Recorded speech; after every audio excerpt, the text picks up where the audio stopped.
So the next, we'd like to welcome Cordelia, Kelly, and Reed Magdans with Iliasaqativut on stage for a special presentation called Breathing Life into Our Languages. Uvlulotak. Uvlulotak! Hi, elders and youth. Hello. Can everybody say that word? Uvlulotak? Uvlulotak? It means good afternoon. Iliasaqativut. Ilisa, to learn. Kati, something that we share. Vut, all of us together. Iliasaqativut, those who learn together. That was what we wanted to do. So that's the name of our language project. Thank you for explaining that. So the way our project started, it was actually Elders and Youth Week 2016, so a year ago. And Reed invited me out to coffee. And being the friends we were, I thought it was just that. So we had coffee during Elders and Youth, and he said, hey, would you be interested in teaching next spring? And I said, absolutely. And from then we started talking and planning over evening phone calls and dreaming up a project for the following spring. Now, I'm from Kotzebue, and I'd been learning Inupiaq for a couple of years. I'd been taking some college courses here, going to language circles there, self-study mixed in between. But I'd recently returned from a year living abroad in Laos, and in 10 months there I had gone from zero language fluency to conversational ability. And when I came home, it started to bother me that there was nowhere I could go do that with Inupiaq, or nowhere easy, nowhere I knew of. But luckily, I knew someone that could help me change that reality, make a new reality, and that was Kiagnak. She's Tagruk Koyaglu, James Koyaglu from Ulgunik, Wainwright. And we partnered together on a statewide language revitalization summit and on language-related legislation in Juneau. And she was the perfect partner to make this happen. So being that we've known each other for a number of years, working in different language circles, and like you said, working on language policy in Juneau, we thought, why don't we create a language project of our own? And so from then on, we started getting the word out, talking to people. We created a syllabus. We created a website. We started sharing the word. And so if anybody's interested, they can go to iliasaqativut.com. And so that's how you spell it. And from there, you can access this 5-minute video that also encapsulates this project. So iliasaqativut.com, and it provides so much information about our language project.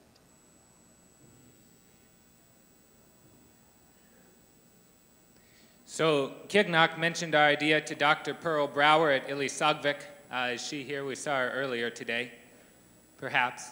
She immediately offered the use of the college, a classroom space and dorms for people to stay in. And so with that, we applied for some mini grants from the Alaska Humanities Forum and Rasmussen Foundation. And with that, we were off. And a couple months later, in May, 12 of us arrived in Utqiagvik, representing all 3 Inupiaq regions.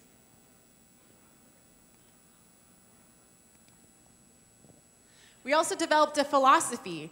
We wanted this to be a pan-Inupiaq gathering. We wanted to connect with people from the North Slope, the Northwest Arctic, and the Bering Straits. And so it was so wonderful that we had representatives from all of those communities. We also developed a philosophy, and we had a couple of core rules. If you could say it in Inupiaq, say it. And we also had a motto shared from one of our elders, Mark Asuak. Kapiranasi, he told us at this language gathering. Kapiranasi, and he said, never give up. Never give up.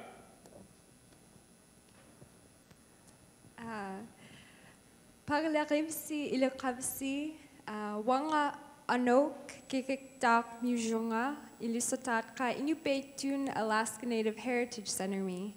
My name is Denise, or Anok, and my family is from Shishmaref, and I teach Inupiaq here in Anchorage at the Alaska Native Heritage Center. And although I didn't grow up learning Inupiaq in the home, my mom was a Inupiaq immersion teacher in Apaluk, and because of her example, I decided to teach and learn Inupiaq last year I think November 2016, I started teaching. And when I heard about Iliasaqativut, I thought this is a great opportunity to continue learning Inupiaq in depth. And so I decided to go, and it was a wonderful experience to learn and speak Inupiaq for 2 weeks with amazing teachers and learners. Ariga. Ataka Ngachi Uvana Marie, Chinik Mute Mirgurna.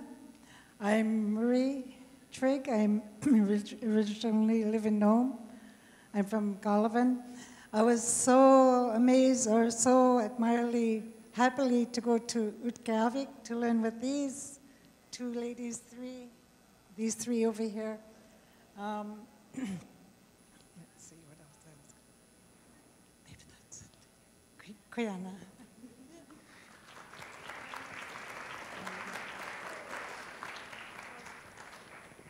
You know, normally I don't speak in a large crowd like this, but I'd like to encourage you all that are my age to relearn the Inupiaq, our dialect. It's really important for our next generation. Kuyana.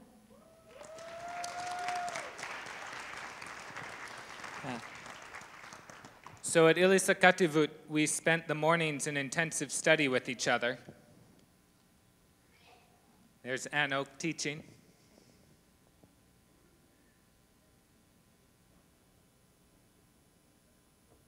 And There's Pasuk teaching. we played games to lighten the mood and build our vocabulary.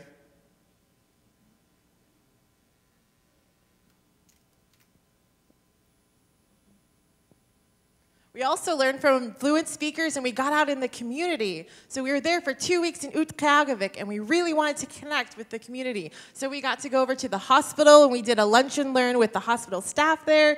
We went to the Presbyterian church, and we got to hear a service in Inupiaq. We also went to the senior home. We went to the Bible translator meeting. It's great because we're still translating our language. Our language is still translating the Bible. And so they're still working on the Old Testament. And as one of the elders shared with us, we've been working on this since the 1900s. So we got to connect with them, a number of people in our community. And we organized the program around a couple core values. And the first of those was that everybody can teach. Everybody can be a teacher. You don't have to know everything to teach. We kind of know very little, honestly. But all you need is to know more than the person standing next to you. And when it comes to our languages, that's even more important. Not only can everyone teach, everyone must teach. We can't let the burden and the challenge and the effort of language revitalization rest on the shoulders of a few. If you know anything, if you're working on it, help teach, share what you know. That's what we did at Iliasaqativut. Yeah, absolutely. That way you have a whole generation of language learners that are rising up hand in hand. So if you know a few words and someone else knows a few words, well, work your way up until you know a whole body of words together. The other thing that we did, we so valued the elders that we were able to learn from, because there's so much that comes from learning from fluent speakers, right? You have, the complexities of like nuance and how you use a word in real life, which might be different than how you look it up in the dictionary. And it's so valuable to be able to learn pronunciation and emphasis and cadence and all of these things. And so it was wonderful that we had our fluent speakers, but we also wanted to create a time that was just for second language learners. Just where we could have a space where we could feel comfortable in like getting messy with the words and making mistakes and making all of the speech sounds, because we give a lot of our toddlers up to 5 years to practice speech sounds, right? But we don't always afford adult second language learners the same privilege.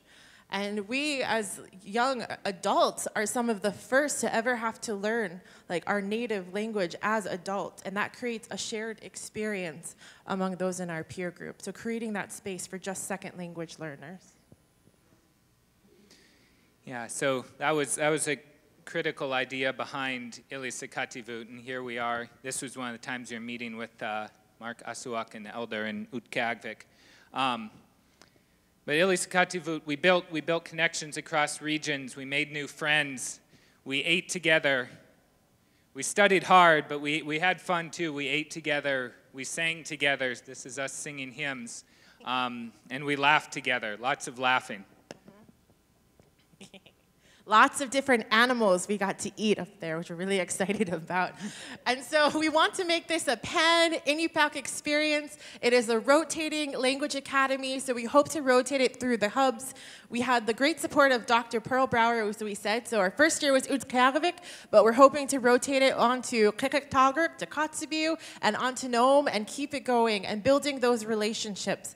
Because we have all of our home dialects, but we have this language in common, and that's such a strength. And so we always said that if you say it, the way that you know from home, then that's the way you can go ahead and say it and answer in that way. Yeah, and we want to see more Iliasaqativuts grow all across the state, or versions of this in your home communities, for all of those of you out there, and I imagine it's most of you who want to see your languages live. You can do it, and we want to see more, and hope that whether it's Inupiaq in your own community, whether it's any one of our other 19 beautiful native languages, go out and do it. And we're here to help if we can help, but you don't need our help. So just find a partner and find maybe some other people that you want to join and do this with, and find a place that you could learn language, and find some food to enjoy. And just to share what Iliasaqativut has changed in my life. So whenever I work with students or the larger community here in Anchorage on our Inupiaq language, one of the things that I always stress is that our language is a healing practice, and it brings us together. So it's not just the linguistics of it, but it's reconnecting and healing our relationships, and it's learning our life ways and our spirituality along with it. And I want to say also that doing Iliasaqativut has brought together a support network of Inupiaq language teachers, and has really inspired us to continue teaching and continue learning. And after Iliasaqativut, we came back to Anchorage. We held a 4-day Inupiaq immersion camp, and we taught and we summarized everything that we learned. And another important thing that has come out of it also is through my work through the Alaska Institute for Justice, we applied for a grant to have my grandmother and my mother, who are fluent Inupiaq speakers, and myself work together to create teaching curriculum in the Shishmaraq dialect. And so it's really special where this energy and momentum that started as an idea with Keranak and Pahluk, and it has really enabled more people to take leadership roles, to teach and continue to breathe life into our languages. Yeah. And so if there's any one message we'd like to leave you with, it's that we're nothing special. We're two friends who met by coming to things like Elders and Youth and AFN, who happened to work together, and who wanted to learn our language and had an idea. And we just went out and decided to do it, and our communities backed us up, and that made it possible. And so for any of you out there who are trying to learn or thinking about learning, but may have some hesitation, as Nike might say, just do it. Koyanakpak.